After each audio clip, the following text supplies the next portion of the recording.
జనరల్గా బైబిల్ మొత్తం మీద మనకు ధ్యానించినట్లయితే 3 స్వభావాలు కలిగినటువంటి గాడిదలు మనకి కనిపిస్తాయి.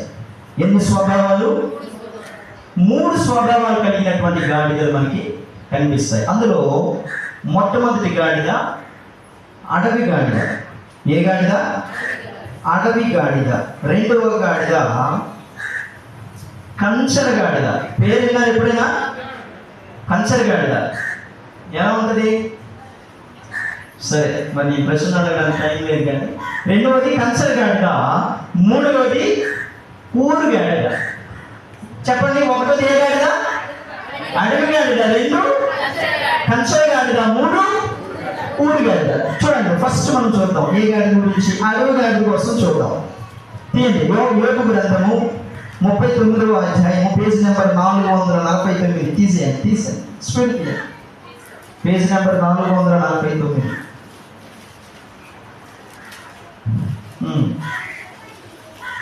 యోబు గ్రంథము 39వ అధ్యాయము 5-6. చదవండి. అడవి గాడిదను స్వేచ్ఛగా పోలించేవాడు ఎవడు? అడవి గాడిద కట్టును ఉప్పినవాడు ఎవడు? నేను అరణ్యమును దానికి ఇల్లుగాను, ఉప్పు పర్రను దానికి నివాస స్థలముగాను నియమించుకుని.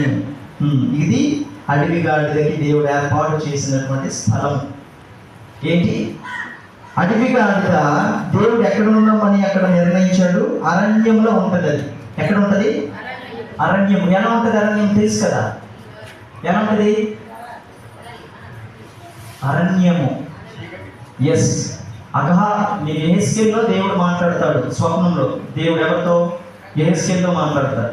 ఎండిన ఎముకల్లో దేవుడు జీవం ఇచ్చినట్లుగా మాట్లాడతాడు కదా. అయితే అరణ్యం అంటే లోయ పెద్ద పెద్ద కొంత లోయ చూసినప్పుడు ఓరే బాబు ఇదే ఉందనుకో అంటాను కదా. అది చీకటిగా ఉన్నప్పుడు ఎలా ఉంటుంది అంటే చాలా భయంకరంగా ఉంటుంది. కనుక దేవుడు మొట్టమొదటిగా దాన్ని ఎక్కడ ఉంచాడంట? దాన్ని ఉండే స్థలం ఏంటంట? అరణ్యము. రెండోది చూడండి, ఉప్పు పర్ర. ఎక్కడ ఉంటుంది అది?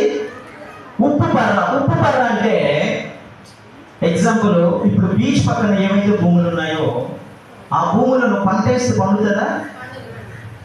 ఎందుకంటే అందులో సారవంతం ఉండదు. ఎందుకంటే ఉప్పు మిక్స్ అయిపోయి ఉంటుంది, ఆ మట్టిలో బలం ఉండదు. అంటే యూజ్ లేనటువంటి భూమి అది.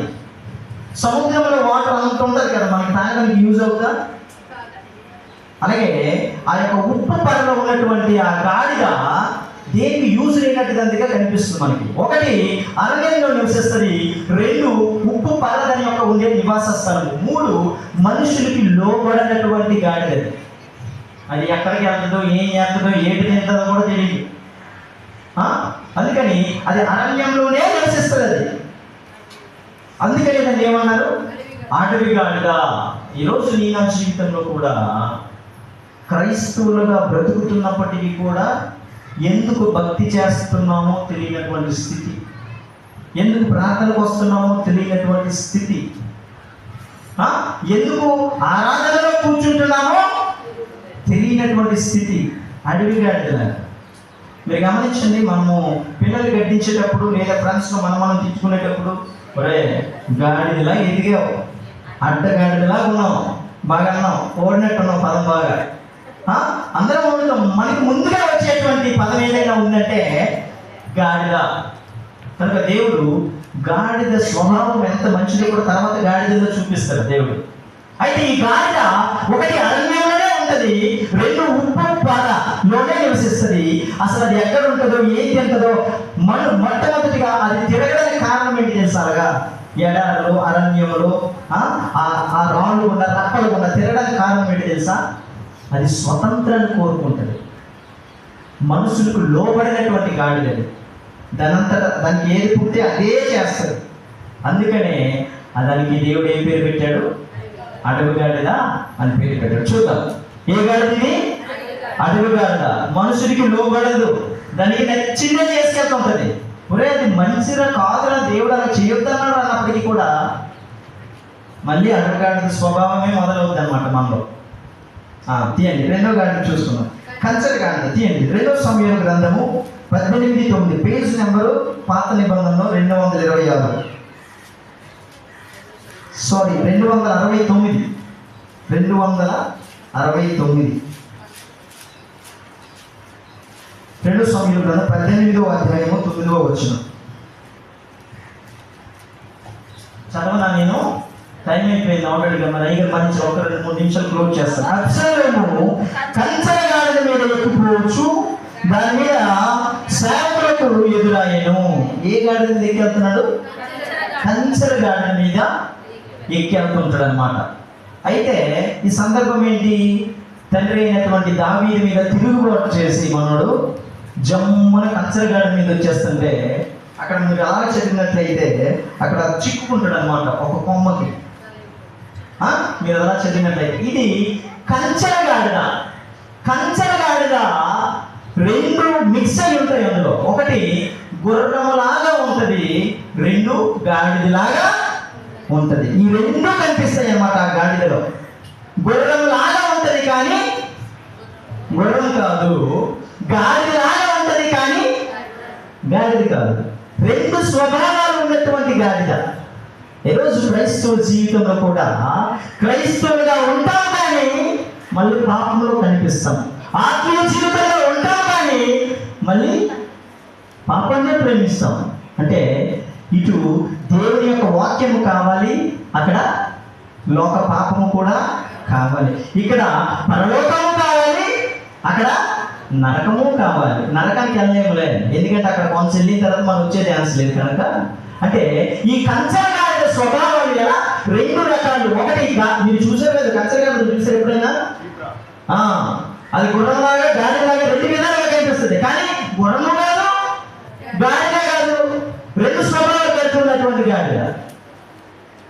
కనుక 2 మనస్తత్వాలు కలిగినటువంటి విశ్వాసులుగా ఒకవేళ మనం ఉన్నట్లయితే ఈరోజు దేవుడు నీతో నాతో అంటున్నాడు,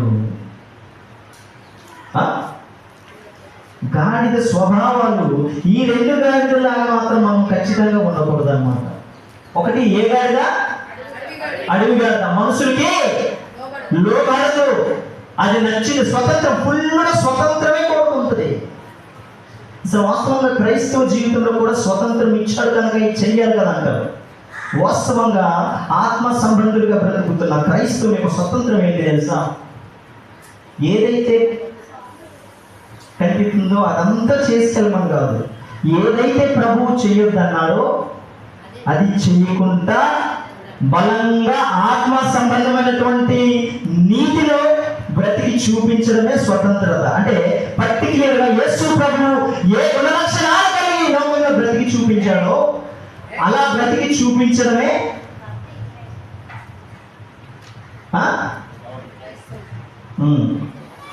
స్వతంత్రం. అంటే ఆయన ఏది చేయొద్దన్నాడో దాన్ని జోలికి వెళ్ళకుండా బ్రతికి చూపించడమే స్వతంత్రం. ఓకే, అయితే 2వ గాడిద ఏ గాడిద? కంచెల గాడిద. 2 స్వభావాలు. ఇక్కడ ఏంటో చెప్తారు, అలా అక్కడికి వెళ్ళి ముట్టించేస్తారు, ఆడిస్తారు, ఈడికి ముట్టించేస్తారు. ఇవన్నీ కూడా ఏ గాడిద సూచనలు? కంచెల గాడిద స్వభావము, కంచెల గాడిద మనస్తత్వాలు. ఓకే, చివరి గాడిద చూద్దాం. చివరిదే ఇక్కడ యేసు ప్రభు వారు కట్టబడినటువంటి గాడిద. ఆ గాడిద ఏ గాడిద తెలుసా? అంతకుముందు కట్టబడిందంటే ఒక యజమానుడి చేతిలో ఆల్రెడీగా గాడిద అనేది ఉంది. అదే ఊరు గాడిద. అంటే ఆ యజమానుడి దగ్గర గాడిద అంటే దాని అర్థం ఏంటి? దాన్ని ఆ యజమానుడు ఆ గాడిదని పరిపాలిస్తున్నాడనే అర్థం. అంటే ఆ యజమానుడు చేతిలో ఆ గాడిద ఉంది అంటే ఆ గాడిద యజమానుడు వాడు పనికి వాడుతున్నాడు, వాడు అవసరానికి వాడుతున్నాడు, అన్నిటికీ కూడా వాడుతుంది. అంటే బరువును మోయడానికి కూడా గాడిద ఉపయోగపడుతూ ఉంటుంది. అంటే మనిషి చేతిలో ఉన్నటువంటి గాడిద కదా, మనిషి చేతిలో ఉన్నటువంటి గాడిద, మనుషుల యొక్క మాటని, వాళ్ళ ఫీలింగ్స్ ని అర్థం చేసుకున్నటువంటి గాడిద. కనుక యజమానుడి దొడ్డిలో కట్టబడి ఉంది. ఈరోజు అదే మాదిరిగా మన యజమానుడైనటువంటి యేసు ప్రభువు యొక్క కట్టబడి ఉన్నామా నీతి అనే విశ్వాసంతో? ఏమమ్మా, ఈరోజు ఆ గాడిద వలె నీతిని లోబడి నీతిని కొనసాగించాలి.